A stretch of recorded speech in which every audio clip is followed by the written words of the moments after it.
Hello everyone, good evening. Today's topic is torque on an electric dipole when it is placed in the uniform electric field. As I already told you in the last class, पहले ही हम discuss कर चुके हैं last class में कि हमारा next topic torque on the electric dipole when it is placed in the electric field. ये हमारा आज का टॉपिक है कि जब एक डाइपोल को किसी यूनिफॉर्म इलेक्ट्रिक फील्ड में रखा जाएगा तो उस पर जो टॉर्क अप्लाई होगा वो हमें कैलकुलेट करना है, उसके लिए एक्सप्रेशन फाइंड आउट करना है.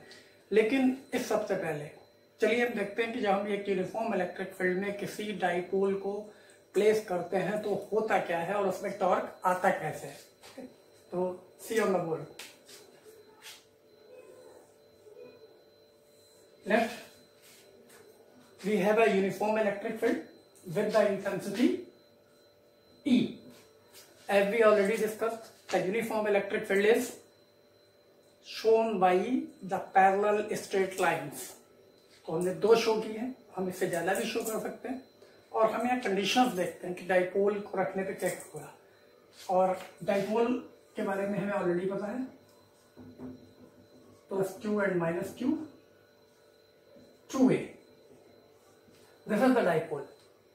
ये ऑलरेडी आपको पता है कि AB is a dipole made by two charges which are equal in magnitude and opposite in sign and separated by a very small distance. So simple dipole क्या है जिसमें दो equal and opposite charges एक दूसरे से बहुत close distance पे रख के उसको हम dipole बोलते हैं.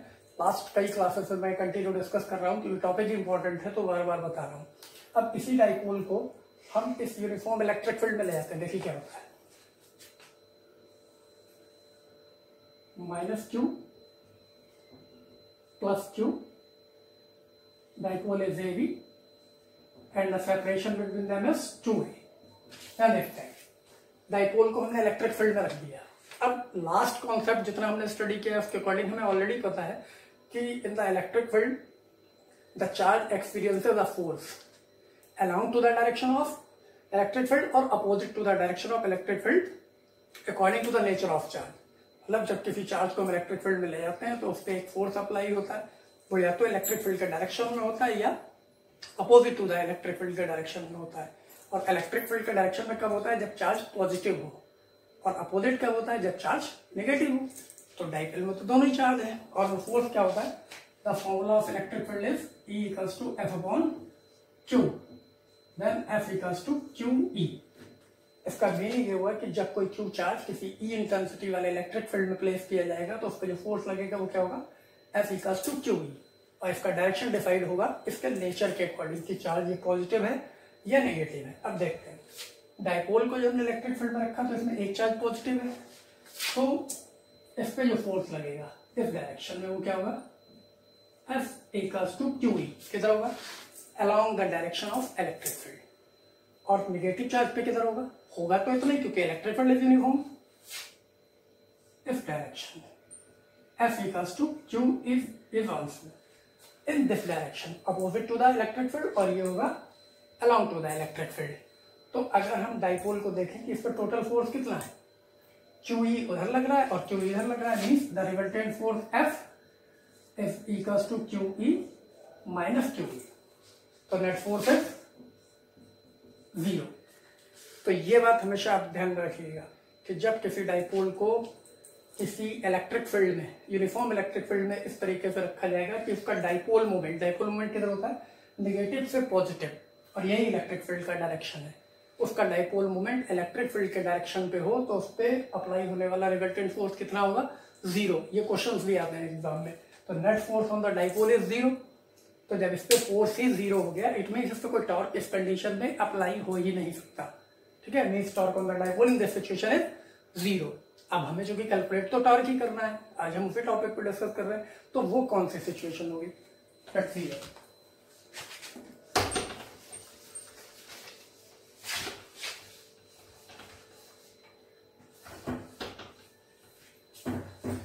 अब देखते हैं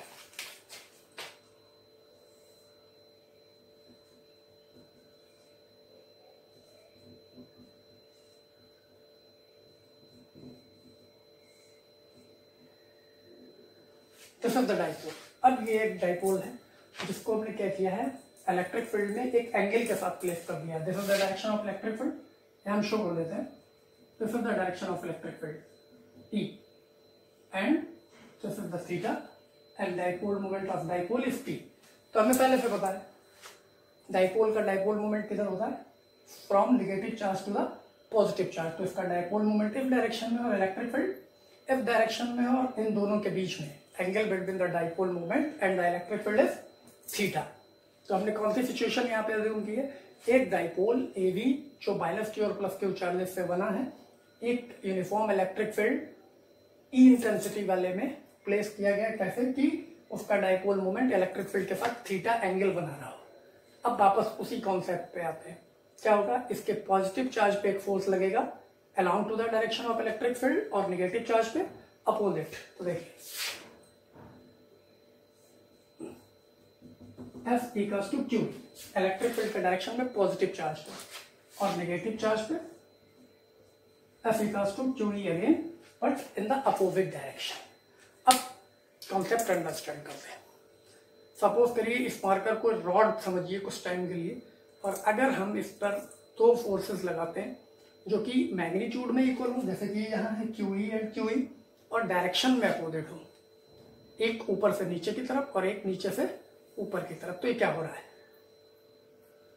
दिस, और इधर कर देते हैं तो this, it start rotating about it centre और अबाउट एनी अदर पॉइंट।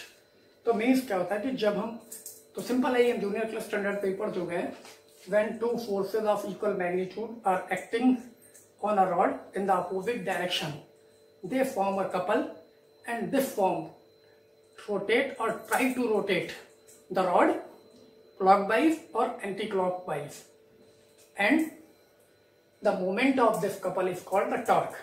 मतलब अगर हम किसी रॉड पे या किसी लेंथ वाली ऑब्जेक्ट पे दो इक्वल एंड अपोजिट फोर्स लगाते हैं तो ये एक कपल फॉर्म करते हैं दो फोर्सेस का, और जो ऑब्जेक्ट को, रॉड को रोटेट करने की कोशिश करेंगे या रोटेट करेंगे, और इन्हीं का मोमेंट ऑफ आइदर फोर्स क्या होगा, टॉर्क होगा। तो मोमेंट क्या होता है, आपको ऑलरेडी मोमेंट ऑफ फोर्स पता है, what is the moment of force, 11th में ऑलरेडी आप स्टडी कर चुके हैं। Moment of force equals to force into the perpendicular distance between the rotation point और axis of rotation and the line of action of the force, this is the definition. तो ये situation वही होगी कि जब आपने डाइपोल को एक थीटा एंगल पे इलेक्ट्रिक फील्ड में रखेंगे तो इस पर दो equal and opposite forces apply होंगे जो डाइपोल पे को रोटेट करने की कोशिश करेंगे और इलेक्ट्रिक फील्ड के डायरेक्शन में लाने की कोशिश करेंगे, और यही डाइपोल पे अप्लाई होने वाला टॉर्क होगा। जैसे आपको पहले ही पता है लीनियर मोशन के लिए क्या रिस्पॉन्सिबल होता है, फोर्स, और रोटेशन के लिए क्या रिस्पॉन्सिबल होता है, टॉर्क। तो यहाँ क्या होगा, डाइपोल रोटेट करेगा, अगर हम इसको सेंटर ज्यूम करें ओ पॉइंट टू, तो ये ओ के अबाउट ऐसे या ऐसे रोटेट करना स्टार्ट कर देगा। उसी टॉर्क को हमें यहाँ फाइंड आउट करना है। तो let G A B and this point is consider as C. फिर से ध्यान से देखिए, एक डाइपोल है ए बी जो हमने एक यूनिफॉर्म इलेक्ट्रिक फील्ड ई में प्लेस किया है with an angle theta from the direction of electric field. तो इस पे दो इक्वल एंड अपोजिट फोर्सेस लगेंगे, पॉजिटिव चार्ज पे around to the direction of electric field, opposite charge पे opposite to the direction of electric field, और ये couple form करेंगे जो डाइपोल को रोटेट करने की कोशिश करेगा, और इस कपल का जो मूवमेंट होगा वही क्या होगा, टॉर्क ऑन द डाइपोल। और टॉर्क का फॉर्मूला जनरली क्या होता है,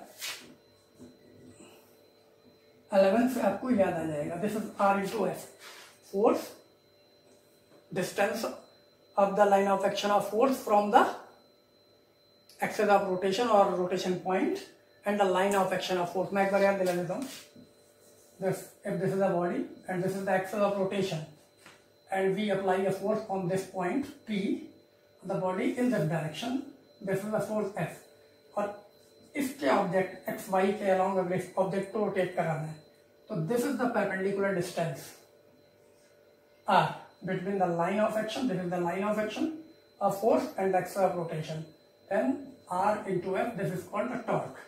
ये तो एक सिंगल फोर्स की बात हुई, लेकिन अगर कोई ऐसा ऑब्जेक्ट है लीनियर लेंथ वाला तो एक फोर्स हमने ऐसे अप्लाई किया है F, और एक ऐसे अप्लाई किया है F, और इनके दोनों के बीच की जो डिस्टेंस है वो R है। तो दोनों इक्वल फोर्सेस हैं, यहाँ भी टॉर्क सेम वही होगा, R into S means either force into the perpendicular distance between the two forces, two equal forces.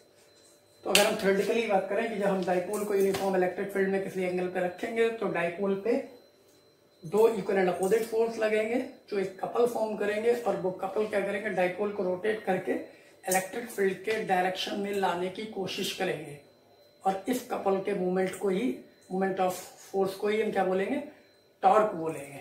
और इस कपल का एक नाम और है रीस्टोरिंग कपल, क्योंकि ये डाइपोल को फील्ड के डायरेक्शन में लाने की कोशिश करता है, तो रीस्टोर करने की कोशिश करता है, इसलिए उसको रीस्टोरिंग भी बोलते हैं। Now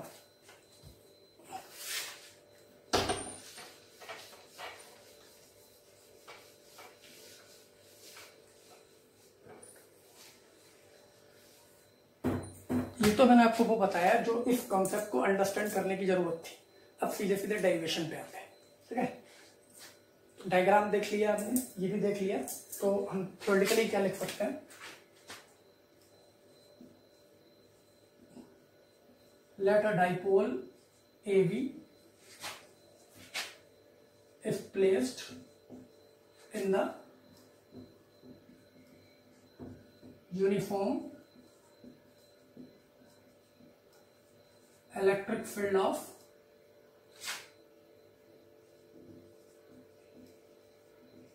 intensity E with an angle theta as shown। ठीक है, एक डाइपोल इलेक्ट्रिक फील्ड में थीटा एंगल के साथ प्लेस किया है। थीटा एंगल का मतलब डाइपोल मोमेंट का एंगल लिखा जाएगा, plus as shown.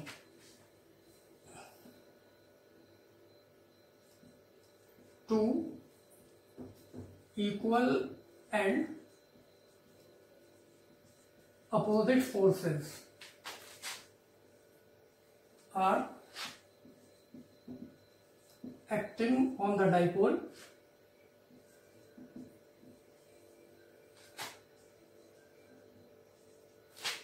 which try to rotate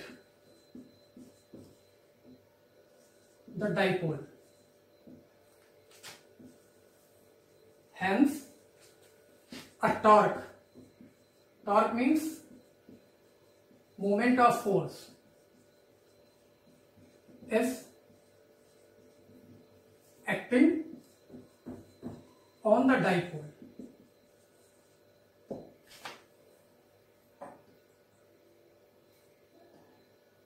So the torque is equals to either force of couple into the perpendicular distance between the forces। देख लीजिए क्या मैंने नोटिस किया, let a dipole AB is placed in the uniform electric field of intensity E with an angle theta as shown in the figure। The two equal and opposite forces are acting on the dipole which try to rotate the dipole। Hence a torque, that is the moment of force, is acting on the dipole। और torque का मैंने क्या बताया, तो force into perpendicular distance. तो यहाँ वही लिखिए मैंने, torque equals to either force, तो में से किसी एक, क्योंकि दोनों इक्वल है, into the perpendicular distance between the forces. अब हम डायग्राम को यूटिलाइज करेंगे, देखते हैं। According to figure the perpendicular distance between the forces देखिए कितनी हुई, ये दिस BC, ये यहाँ पे अलग से देखिए, ये इधर है F इक्वल्स टू QE, और ये यहाँ पे है F इक्वल्स टू QE इस डायरेक्शन में। अगर इनके बीच में परपेंडिकुलर डिस्टेंस चाहिए तो ये होगी, ये होगी, यही हमें कैलकुलेट करनी है। This is the BC। तो according to figure in triangle ACB sin theta equals to this is the perpendicular and this is the hypotenuse। Perpendicular is BC and hypotenuse is 2A, that is the length of dipole। Now BC equals to 2A sin theta and this BC is perpendicular distance। यहाँ पे notice कर लेते हैं,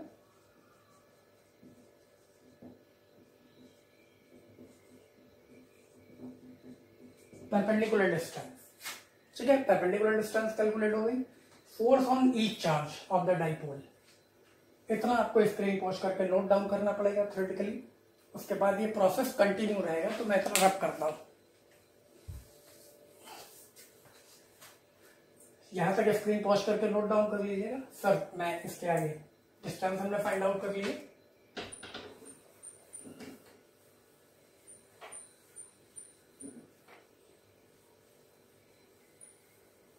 यहां से notice करता हूं। Distance हमारे पास में आ गई BC equals to 2a sin theta, this is the perpendicular distance. Then force on each charge F equals to QE. Now the torque on dipole is torque equals to F into perpendicular distance. F is equals to QE. Perpendicular distance is this BC, that is 2a sin theta. Now ये quantity आपको पहले से पता है, Q into 2 है, this is in one bracket and this is E sin theta, because P क्या होता है, Q इंटू 2 है, this is the dipole moment of dipole.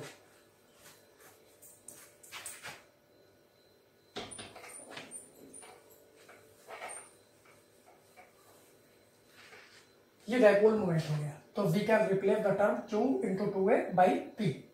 Now torque is equals to TE sin theta. This is the formula और expression for the torque acting on the dipole when displaced in the uniform electric field. तो formula clear हो गया। फिर से एक बार देख लीजिए, diagram को बता देता हूं 5 मिनट में आपको। AB is a dipole made by two charges minus Q and plus Q separated by a distance 2a. When this dipole is placed in the uniform electric field of intensity E with an angle theta, its both charges experiences a force, positive charge along to the direction of electric field and negative charge opposite to the direction of electric field. These two equal and opposite forces make a couple which try to rotate the dipole in the electric field. So, to calculate the torque on the dipole, we have to know about the force acting on each charge and the perpendicular distance between both the forces. तो हमने perpendicular distance calculate कर ली, F equals to Q already होता है, यहाँ place कर दिया, torque equals to force into perpendicular distance, the value of force is QE, perpendicular distance is this is, here we can notice 2a sin theta, and by managing it, Q into 2a in one bracket, E sin theta is separate, this term is equals to dipole moment. Now the formula is P sin theta. Now we discuss about the two cases related to that torque on the dipole. अब यहाँ दो conditions हैं, तो देखिए, first point, if theta is 90 degree, तो u sin 90 is equals to 1, सभी को पता है, तो means torque is equals to PE और this value is maximum। अगर ये एंगल 90 होगा तो टॉर्क मैक्सिमम होगा, ये आपको ऑलरेडी पता है। किसी भी इक्वेशन में अगर कोई टेक्नोमेट्रिकल रेशियो आ रहा है और like sine theta, cos theta, tan theta, cot theta, और उस टेक्नोमेट्रिकल रेशियो की वैल्यू 1 हो जाती है, तो इक्वेशन के लेफ्ट हैंड साइड में जो टर्म है, मीन्स जिस क्वांटिटी को वो इक्वेशन रिप्रेजेंट कर रही है, वो मैक्सिमम होगी। तो सेम है, और आप वैसे भी चेक कर सकते हैं, यहाँ पे थीटा की कोई और वैल्यू होती तो यहाँ पे कोई ना कोई वैल्यू आती, लाइक जैसे 30 होता तो 1/2 होता, 1/2 का मतलब P/2, ये हाफ हो जाता, 45 होता तो 1/√2 होता, 1/√2 टाइम्स हो जाता है, तो ये मैक्सिमम है। अब second condition, if theta equals to 0 degree, sine 0 is 0, then torque equals to also 0, and this is minimum। तो इसका मीन्स ये हुआ कि जब एंगल 90 है तो टॉर्क मैक्सिमम होगा, जब एंगल 0 है तो टॉर्क कितना होगा, मिनिमम होगा। तो ये वही सिचुएशन है। अगर हम स्ट्राइक, तो this is the expression for the torque, this is the expression and these are the two condition. बाकी एंगल के लिए भी हम कंडीशन अप्लाई कर सकते हैं। अब एक सिचुएशन हमारे पास में और भी हो सकती है, इससे रिलेटेड एक टर्म और है जो बहुत इंपॉर्टेंट है आपके बोर्ड एग्जामिनेशन के लिए। वो क्या है, जब हम इसको रोटेट कर रहे हैं तो वर्क हो रहा है, और वर्क जब भी होता है तो work is the form of energy, और ये मूव नहीं कर रहा है, डिस्प्लेस नहीं हो रहा है, रोटेट हो रहा है, तो इसमें कौन सी एनर्जी स्टोर होगी, पोटेंशियल एनर्जी। और रोटेट ये किसकी वजह से कर रहा है, इलेक्ट्रोस्टैटिक फोर्स की वजह से, तो वर्क कौन सा हो रहा है, electrostatic force. So that's why the energy stored in the dipole is electrical potential energy when it is rotated in the uniform electric field। हम उसको भी कैलकुलेट कर लेते हैं। चलिए देखते हैं क्या होगा। इसको भी आप स्क्रीन पॉज करके डेरिवेशन को यहां तक कंप्लीट करिए, ये दोनों कंडीशंस को कंप्लीट करिए। तो in the next topic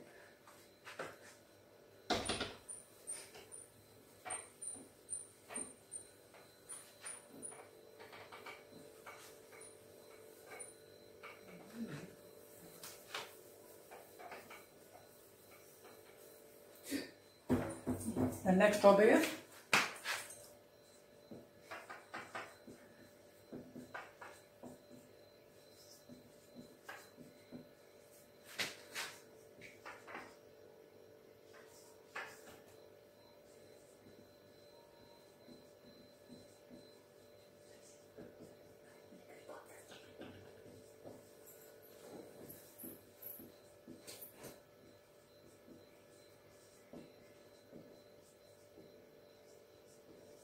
this is the next topic, electric potential energy stored in the dipole in uniform electric field।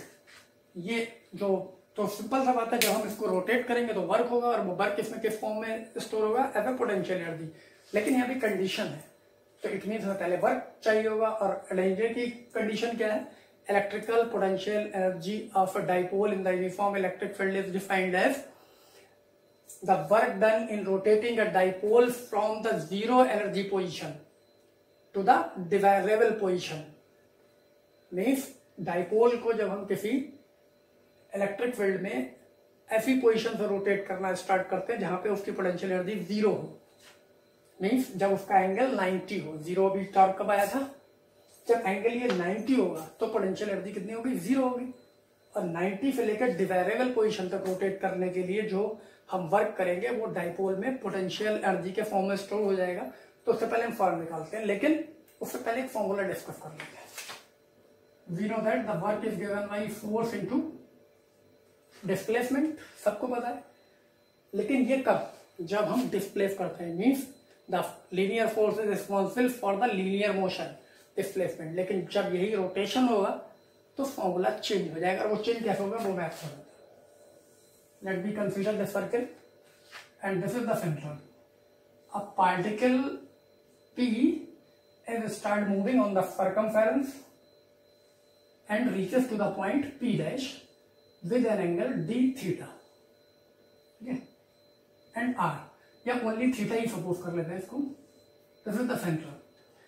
r radius के सर्कल पे एक पार्टिकल P से P डैश तक अप्रोच किया है, तो ये मोशन कौन सा हो रहा है, रोटेशन है। और अगर हम यहाँ पे लीनियर वर्क करेंगे तो लीनियर वर्क फोर्स होगा टेंजेंटियल, और ये यहाँ P टू P डैश पे आने के लिए इसने डिस्प्लेसमेंट कितना है, मैं यहाँ क्लियर कर देता हूँ। P to P dash equals to S assume किया है, angle P O P dash is equals to theta suppose किया है। तो अगर हम यहाँ पे वर्क कैलकुलेट करें तो W equals to F, force applied is F into S होगा। अब यहाँ वैल्यूज रिप्लेस करते हैं, देखते हैं, बिकॉज ये फॉर्मूला शायद सबको क्लियर है। Angle equals to arc upon radius, तो आर्क क्या है, पी पी डैश, और रेडियस क्या है, ओपी और ओपी डैश। तो यहाँ देखिए theta equals to arc is P P dash upon OP, that is theta equals to P P dash is equals to S and OP is R. Now F equals to R theta, है the value, ये यहां replace कर दिए work done में। W equals to F into F replace by R theta, ठीक है। तो ये आपको ऑलरेडी पता है, इसको एफ इंटू आर लिख सकते हैं, आर इंटू एफ थीटा, और because R into F is equals to torque मैंने अभी भी बताया, तो डब्ल्यू क्या हो जाएगा, टॉर्क इंटू थीटा। तो जैसे लीनियर मोशन में W equals to F into S है, means the linear force into the linear displacement, ऐसे रोटेशनल मोशन में the work equals to the angular force means torque into the displacement, angular displacement that is theta. तो ये small amount लिखते हैं तो इसको वैसे लिख लिखते हैं डिफरेंशियल फॉर्म में dW equals to torque D theta. तो फाइनली जो मैं बताना चाह रहा हूं वो ये है, work done in rotational motion FGW equals to torque D theta. This is the formula, ये आपको ध्यान रखना होगा। चाहे तो रफली शॉर्ट में आप इस तरीके से अंडरस्टैंड कर लेंगे, ये डेरिवेशन भी कर सकते हैं, स्क्रीन पॉज करके इसको नोट डाउन कर सकते हैं, बट इस टॉपिक का इसका लेना देना नहीं है, मुझे यूज करना था इसलिए मैंने आपको बताया है। ठीक है, तो इसको स्क्रीन पॉज करके आप चाहे तो नोटिस कर सकते हैं सर्किल के साथ डायग्राम पे कि मैंने कैसे किया है पूरा। अब यूं भी इसको करना है, देखते हैं।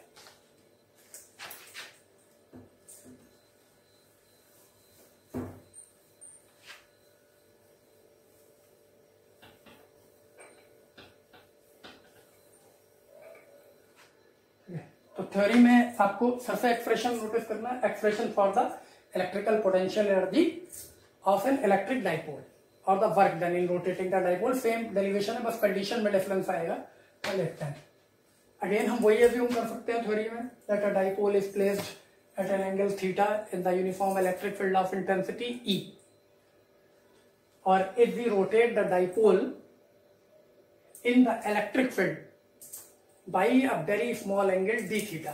ठीक है, क्या सपोज करते हैं, let a dipole AB is rotated with an angle d theta in the electric field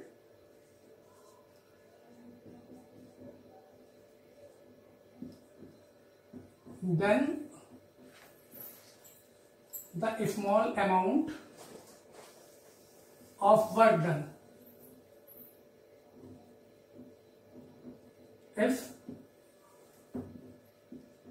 given by, जब हम डाइपोल को डी थीटा एंगल से रोटेट करेंगे, स्मॉल एंगल लिया तो स्मॉल वर्क डन होगा, then small amount of work is given by this according to formula torque is D theta if the dipole is rotated from एक position से दूसरी position, मतलब जो पहले से इसका एंगल था वो θ1 था और जो बाद में एंगल हो गया वो θ2। तो ये इंटीग्रेट करना पड़ेगा, है ना। होल वर्क डन कैलकुलेट करने के लिए हमें क्या यूज करना पड़ेगा, इंटीग्रेशन। और कहां से कहां तक, θ1 से θ2 तक।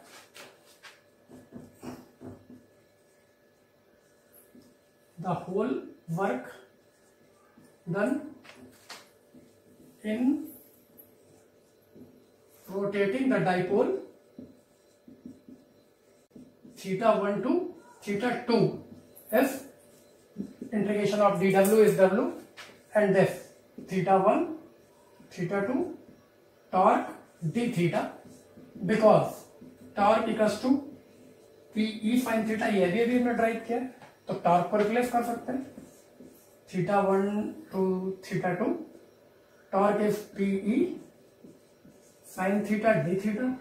इसको अगर हम सॉल्व करेंगे तो P is constant value taken outside and θ1 and θ2 sine theta d theta and sine theta का integration minus cos theta, then PE minus cos theta with limit θ1 to θ2। अब आप इसको सॉल्व कर लेंगे तो finally the work is equals to minus PE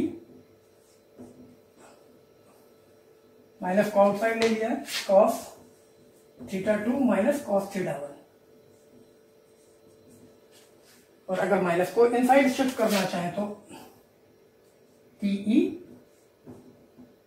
cos θ1 minus cos θ2।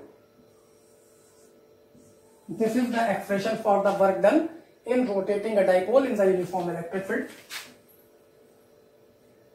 cos θ1 minus cos θ2। ये expression है। तो ये तो वर्क डन आ गया रोटेशन में।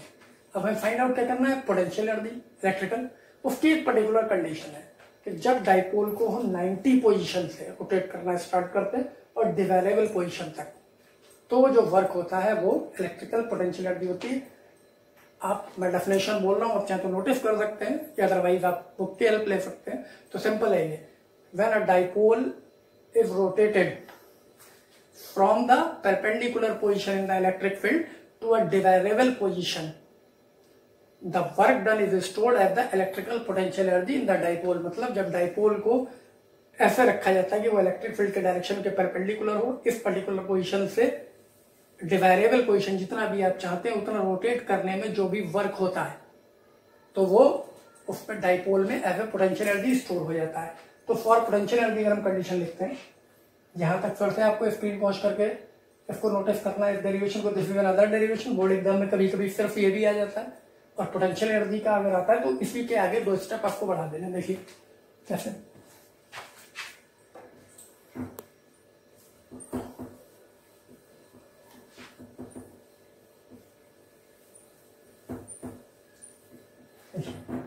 यहां लिखते हैं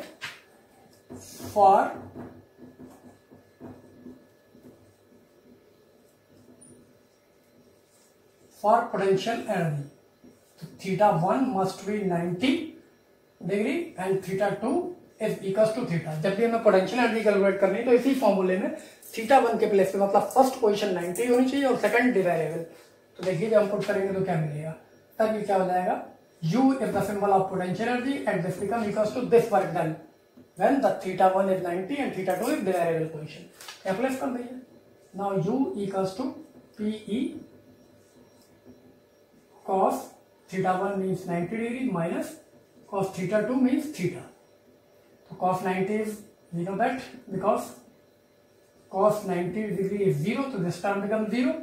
Now energy is minus PE cos theta। This is the formula of electrical potential energy of the dipole and the uniform electric field। और ये आपको पहले से पता है, the dipole moment is a vector quantity, intensity of electric field is a vector quantity। तो 2 vector है। तो 11th में आपने जो फॉर्मूला रीड किया था डॉट प्रोडक्ट और क्रॉस प्रोडक्ट ऑफ वेक्टर्स, तो डॉट प्रोडक्ट आप क्या लिखते हैं, if we have the 2 vectors a and b then their dot product is given by a dot b equals to AB cos theta, means the magnitude of the first vector into the magnitude of the second vector and the cosine of the angle between them। Means scalar product is defined as, scalar product of 2 vectors is defined as the product of their magnitude and the cosine of angle between them। This is the definition। Already clear हो गया आपको। तो यहां हम इसको कैसे लिख सकते हैं, alpha U is written as minus vector P dot E। This is the scalar product of dipole moment and the electric field intensity। और यहाँ डाइपोल की 2 कंडीशंस भी हैं, देखिए। First, if theta equals to 0 degree, U equals to minus PE, minus P है और ये minimum होगी। और आई थिंक कॉन्सेप्ट आपको पता होगा, each and every system try to keep its potential energy minimum for the stable equilibrium। कोई भी सिस्टम जब स्टेबल इक्विलिब्रियम में होगा तो उसकी पोटेंशियल एनर्जी क्या होगी, मिनिमम होगी। और डाइपोल की मिनिमम एनर्जी इस सिचुएशन में आ रही है जब थीटा इक्वल्स टू 0 है। और इसको हम क्या बोलेंगे, now the dipole is in stable equilibrium. तो यहाँ पे हम लिख देते हैं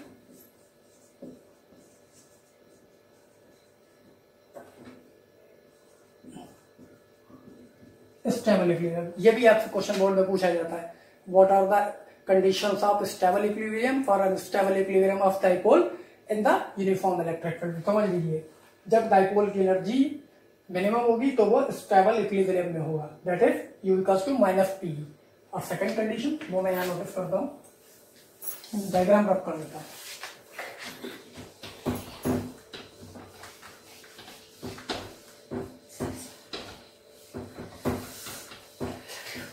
डायग्राम को रोटेट करते हैं तो second position, F theta is 180 degree. You already know the cos 180 degree equals to -1 put है, u equals to minus PE cos 180, that is minus minus, this is plus and this is maximum. और ये क्या होगा, unstable equilibrium.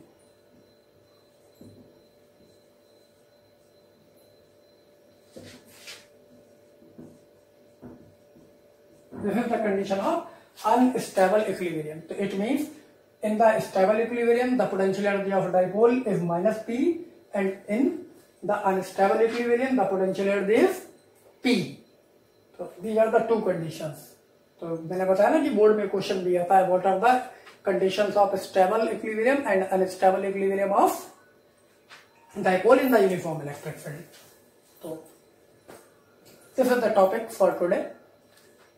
Now in next class we are discussing about the electric dipole in the non-uniform electric field. Uniform का discussion हमने आज किया, next class में हम डिस्कस करेंगे कि अगर यही dipole non uniform electric field में रखा जाता तो क्या होता। तो यहाँ के कंक्लूजन्स क्या क्या है, when the dipole is placed in the uniform electric field such as its dipole moment is along to the direction of electric field, no force is acting on the dipole, मतलब इस पे कोई भी linear force नहीं होता है, जैसा कि मैंने स्टार्ट में शो करके आपको दिखाया। When the dipole is placed with an angle in the uniform electric field, it is acted upon by a torque, तब इस पे एक टॉर्क लगता है जिसकी वैल्यू क्या होती है, अभी हमने कैलकुलेट की, torque equals to P sin theta. Okay, and in this process when the dipole is rotated in the electrical field, there should be a work done. This work done is stored as the potential energy of dipole if the dipole is rotated from its zero energy position or the perpendicular position. मतलब अगर dipole को 90 degree position से dividable position पे rotate किया जाए, या in other words हम ये कहें कि जीरो एनर्जी पोजीशन से रोटेट किया जाए, तो जितना भी वर्क वो होगा वो उसकी इलेक्ट्रिकल पोटेंशियल एनर्जी होगी। जैसे अगर इसी सिचुएशन में हम देखते हैं, अगर हम एंगल को 90 प्लेस कर रहे थे तो cos 90 जीरो हो जाता, cos 90 जीरो होने पे ये एनर्जी क्या हो जाती, जीरो हो जाती, मतलब ये 90 पे होगा तो इसकी पोटेंशियल एनर्जी जीरो होगी। Got it? You are a very smart student, so I think you understand better. So now we will meet in the next class. Till then, enjoy. Goodbye.